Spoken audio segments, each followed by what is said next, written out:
All right, joining me today is Coach James Fuller, offensive coordinator and assistant head coach of the soon-to-be IFL champions, your San Antonio Gunslingers. Good evening, Coach. Thank you so much for taking time to join me today. Hey, no problem. Appreciate you having me. All right. So I'm doing a getting to know you series featuring the minds behind the scenes, the Uh-huh. engine under the hood, if it will. I want to shine a light on those who the fans may not know a whole lot about. So let's begin with a little background on you. So where are you from, Coach? I'm an Army brat, but I was born in Tacoma, Washington. I'm a Okay. SeaTac kid, Seattle Tacoma kid. But I was born in Tacoma. But I lived in Germany. I lived in Okinawa, Kansas. My mom's from Kansas. My dad's from Louisiana. So I've been around a little bit. Moved around a bunch. Played my high school ball in Tacoma area, Washington State. Played my college ball at Portland State. I went to Walla Walla Community College, transferred to Washington State after my 2 years. And then Dennis Erickson, for some who remember Dennis Erickson, Mhm. transferred to Miami that year. I think it was 91. And so I transferred to Portland State because back then, Portland State being the Division II, I could go right away and play. Whereas I was at Washington State, I'd had to sit out a whole season. And I just figured, hey, Portland State was great Division II ball at the time. So played ball there, finished there in 92, got drafted to the Chargers. I was with the Chargers 92, 93, part of 94. Went to the Saints 95, got hurt. Um, and then they sent me to NFL Europe Oh, back then, allocated to the Saints. Each NFL team could send so many guys over there to get pretty much all the younger guys getting a bunch of playing time. So you get all that playing time. I played there, 90 NFL Europe and Scotland, Scottish Claymores. We won the championship that year. mhm. And then I came back to the Saints, and then I was there for a little bit and got released, and then I got picked up by the Eagles 96, 97. And then from then on, I got out in 99 and started coaching arena ball. Yes, I see that you have a very long and extinguished career as a coach, and including many stints as a head coach Yes. in indoor. So I just kind of wondering, and I'm pretty sure that you've had offers of continuing to be a head coach in Yes. indoor football. So what made you decide to demote yourself, so to speak, and be an assistant coach for Tom and Oz? Well, me and Coach Manas have been talking last couple of years. Always kind of, hey, we'd like to get together. Hey, we'd like to get together. You know, we've always been really good friends, cordial.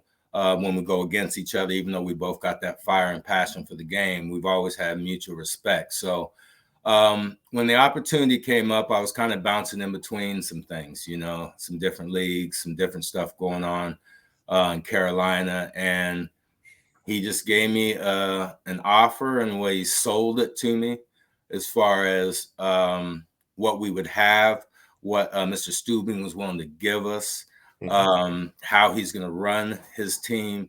It was just something that I felt would be good for me, at least for a year. Everybody has been a head coach knows you need a year to kind of, you know, relax a little bit as Mhm. far as not taking on everything. So this is a good opportunity for me, and it's probably the best opportunity out there. So, hey, I'm a San Antonio Gunslinger now. Outstanding, and I know that most Gunslinger fans will know you as the head coach of the Carolina Cobras. That, well, let's just say you demolished us at two of the three games at the end of the season, including in the playoffs. So it's good to have you on our team now. Yeah, yeah, it was tough battles, real tough Yes, battles sir. with Shaw and he had a good team out there, had some really good players, and it's never good to play a team that many times, so I got to give our team in Carolina a lot of credit for being able to kind of, get through that, especially going on the road. So it was tough, but, you expect them kind of games when you're playing a team like San Antonio. Yes, sir. Yes, sir. So you mentioned that you were in the NFL. So what is your most memorable moments in the NFL? Man, I got so many. I think one thing about the NFL that surprised me when I got there before I get in is that the friendships you make and you keep, it is a business. Guys are making money, but you meet some guys from all over the country and you learn a lot. You learn a lot from each other, which was huge to me. And the fact that I had so many solid vets that helped me out as a rookie, that was huge. But one of my favorite memories is getting the interception from Troy Aikman Oh, when I was with the Eagles, and that helped us move on to the NFC play. I think it was the second. I can't remember if it was first or second round, but that helped us move forward. And then just playing in them big games, places you always dreamed of playing, walking in and saying, "Hey, I'm here." That it's just amazing, to be able to do that kind of stuff. yes, sir. Yes, sir. So as a head coach, you've been in, if I'm not mistaken, you've been in the AFL, you've Yep. been in the IFL, you've been Yep. in the NAL, and as a player in the NFL. So now you're bringing all this experience from all these different leagues Yes. into our first year as the IFL. So how valuable is that to bring all this knowledge and experience from these different leagues? Well, it's real valuable because some of them you're in situations to where you had nothing and you had to make do, whether it's housing, meals, whatever. So you've had the worst of the worst experiences and the best experiences ever, So that always helps you navigate through some things. And with, having being in different leagues, you get different type players, some leagues are have a little bit more positive, players, a little bit more players who've done more, and some don't. Not taking anything away from anybody, but that's just the reality of the situation, Um, but it's good to have views from everybody, different coaches, different styles, things like that. One thing I learned, when I did my NFL internship with Belichick at the Patriots. Oh, So back in 2004, so I was fortunate enough to sit in a room with Charlie Wise, Mangini, Belichick, oh, all them guys sitting in a room every day. Scar, their O-line coach, Pepper Johnson, and just to get to learn. And I think that's what I took from Marina as well. You take the good, fix some of the bad. Uh, and I think just to get as many perspectives on the game as possible. I mean, when you start thinking you know everything and not learning, mhm. you're in trouble. People will surpass you. So, I just took all that with the grain, all these leads and kind of mashed them all together and took what I can from them. Yes, sir. Yes, sir. So I've heard some, I wouldn't say detractors or critics Mhm. or anything, but people who have their way too early power rankings or putting Yeah. the gunslingers like middle of the pack, and their big criticism is, well, they're joining the IFL. It's their first year, and Mhm. they have to get used to our style of game. But to me, with all the experience that you and the other coaches have, it sounds like the IFL is going to have to adapt to us. Yeah. Well, I think it's going to be a little give and take there, because some of the things we're going to do, they don't do, and people say, oh, you can't do that. You can't do that. All right. Well, we'll see, we'll see. But I'm not trying to reinvent the wheel now. I'm not trying to go in and bring a whole different project to the game. But at the same time, we do have some different things we like to do, some different ways we like to run our plays, which are going to be different from what they've seen in the past. So, if they want to put us in the middle of the pack, that's fine with me. You got to win some games before people are going to notice you. And like I tell our guys, before win early so you're not chasing late.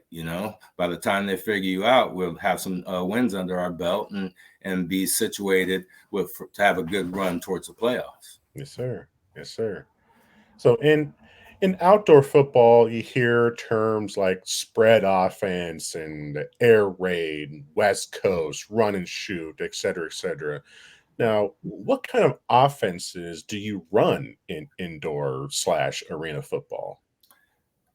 I don't know if there's a name for, the way I run the offense. I want to say it's more like run and shoot, kind of a up tempo game when we want to do it, slow tempo when we want, but we want to dictate, we want to dictate to other defenses and teams. The more you can give a team, the more they got to study, the more formations, the more plays you have, the more variations of plays you have. So, um, it's a move the stick offense, take shots when you have them.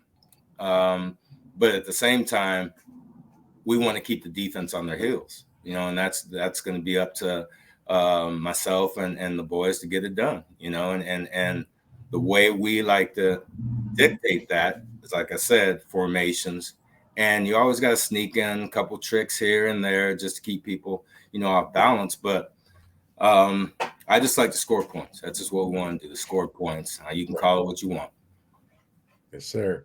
So are we leaning more of a pass happy offense? Is it going to be run heavy, kind of like a mixture? I think it's What's going to be your expectation?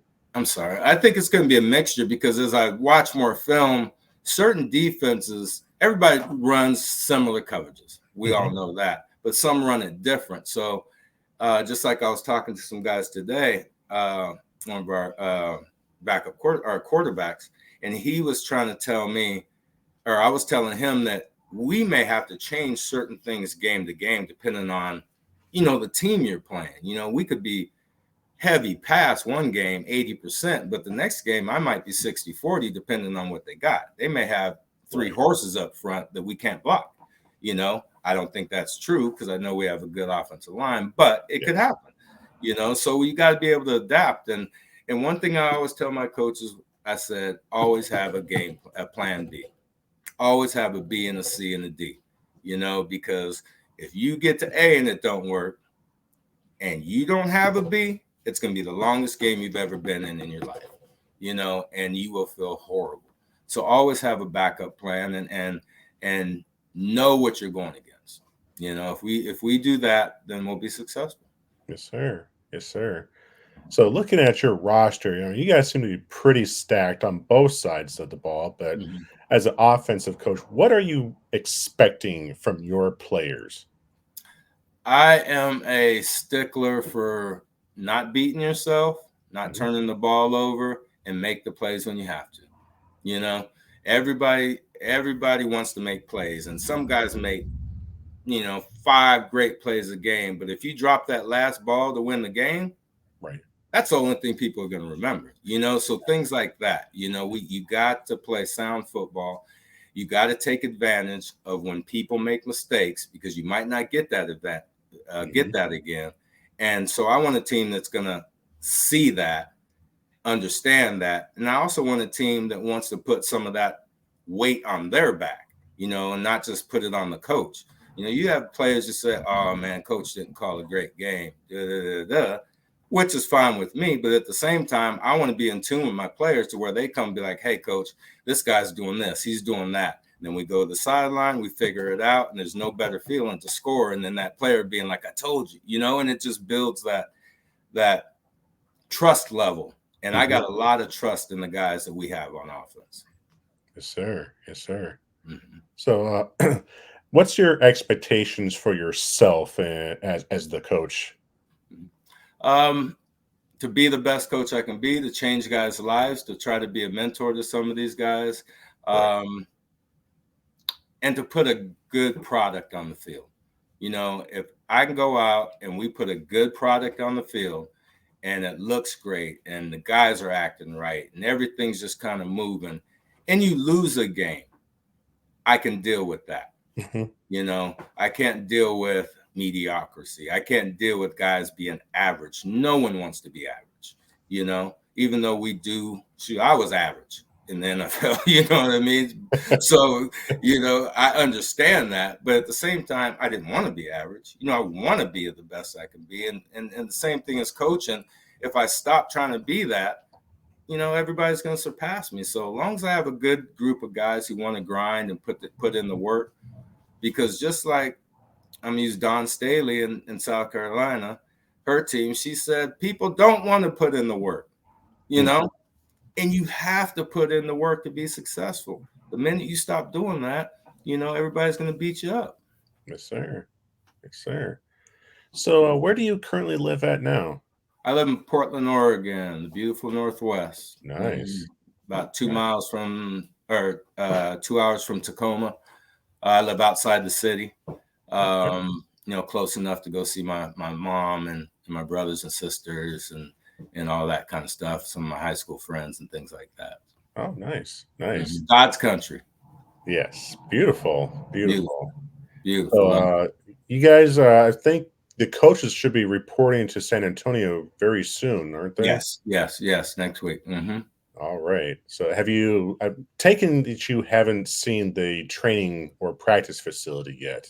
I've seen kind of pictures and stuff of it, but no, I haven't seen the full deal. But from what I hear, it's going to be pretty dynamic. So yeah, anytime you can have something like that, it changes things for your team. It's easy for the coaches. You got a one-stop shop where you can do everything, and that, that's huge. And having to run from here to there for meetings and all that kind of stuff. You can do it all under one roof.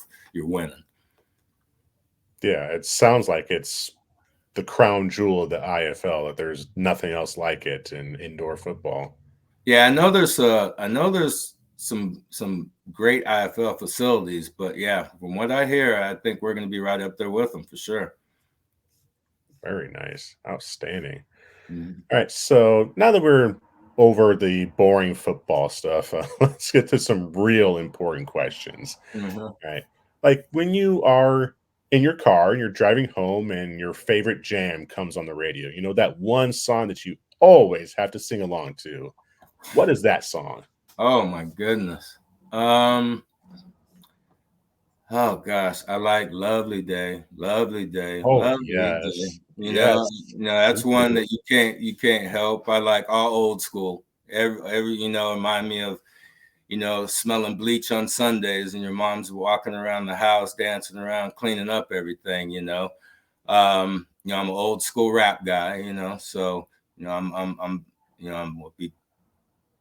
I graduated in 87, so I'll tell you that, high school. So, any old school rap I'm good with, not so much the new stuff, but, I got thousands of CDs still in my house, and my friends always make fun of me because I don't get rid of them, but hey, it's like people keeping vinyl. That's right. That's right. So when you come home from a long day and you need a brain break, and you turn on the TV, what's the show that you like to watch just to kind of unplug? Gosh.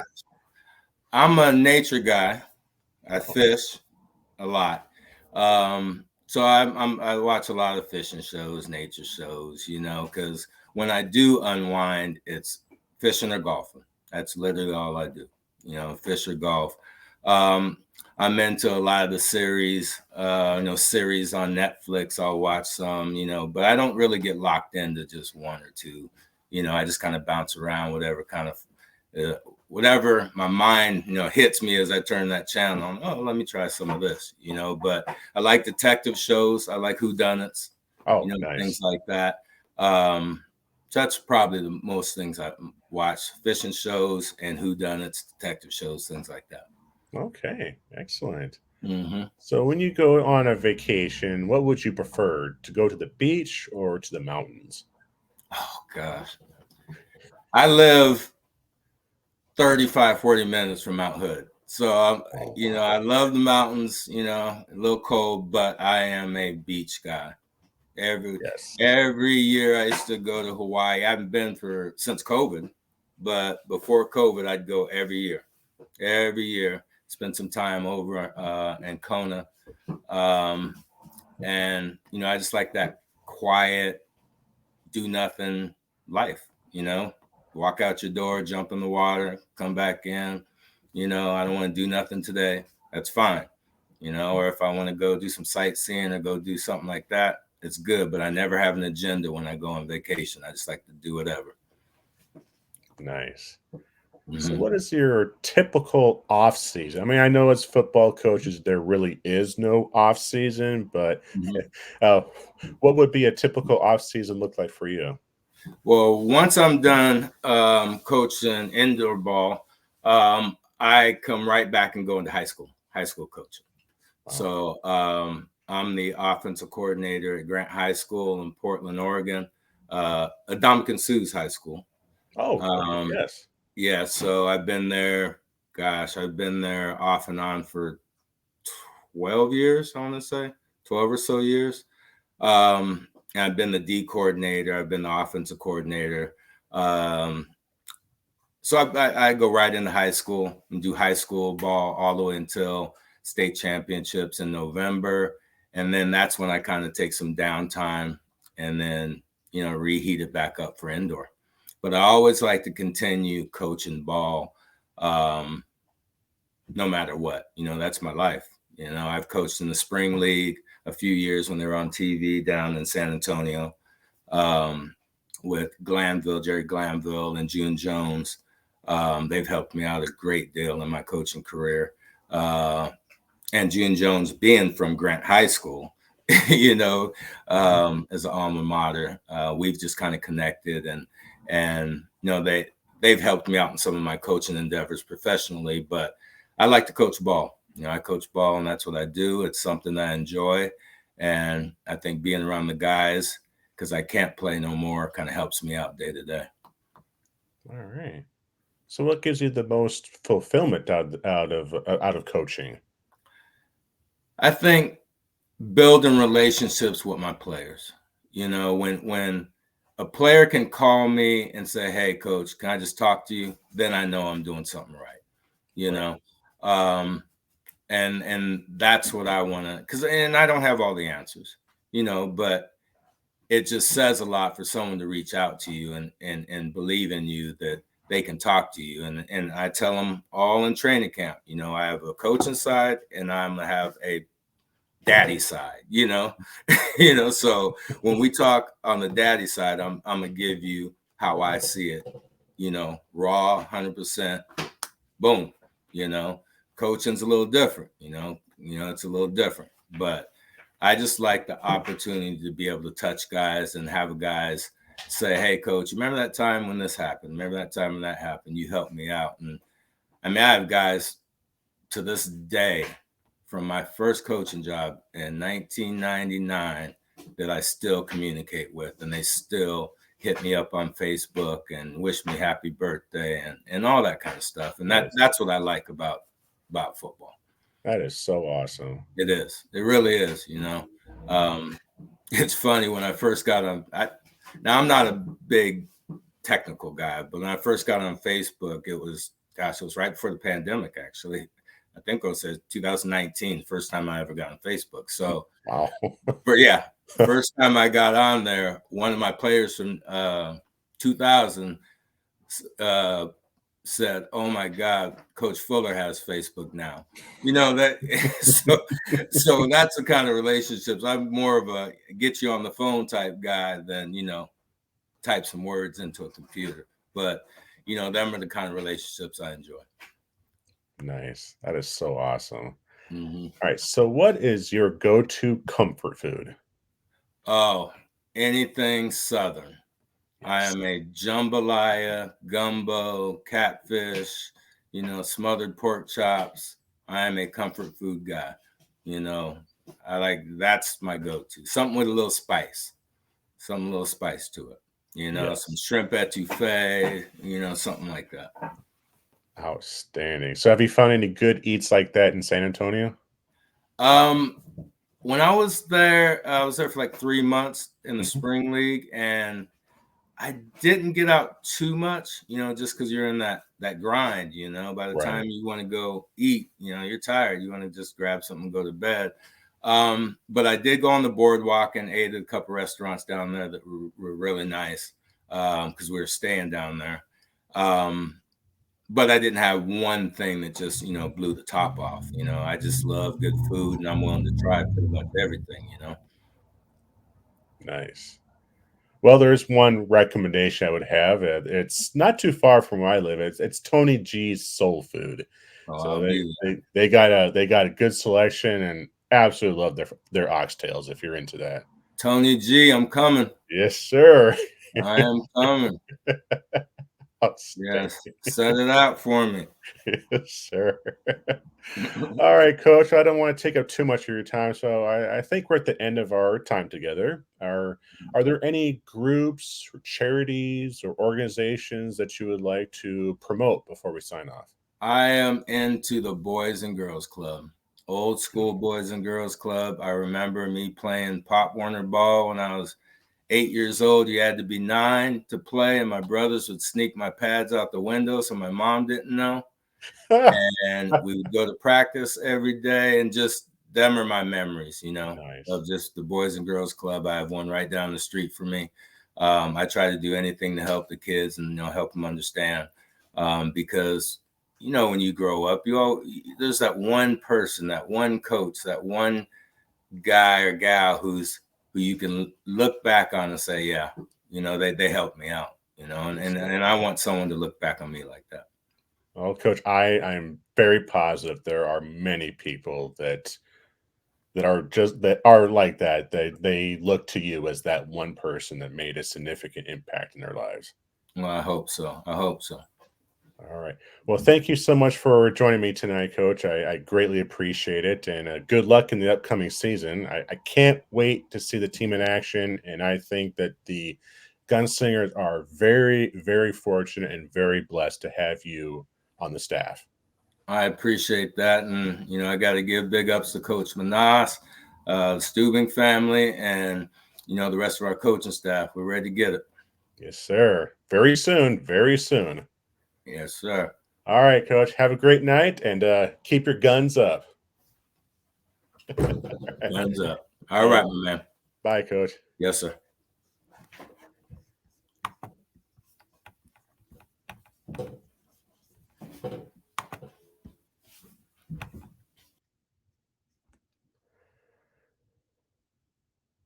All right, and that was James Fuller, offensive coordinator and assistant head coach of your future IFL champions, the San Antonio Gunslingers.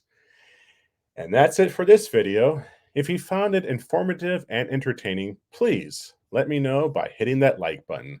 Also, if you haven't done so already, please consider subscribing to this channel. And while you're at it, please check out alternativefootballnetwork.com. We have a great website here. See here, it's full of informative information about alternative football, whether you like the IFL, whether you like the NAL, the CFL, any type of league in alternative football, we have you covered. Here we have all kinds of contributors, including myself, and you have articles. We have original content, original written articles.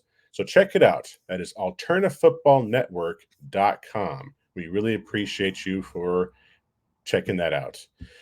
All right. Well, I think it's time for this Brahma to be put out to pasture, at least until the next time. Well, until then, San Antonio, let's keep our guns up.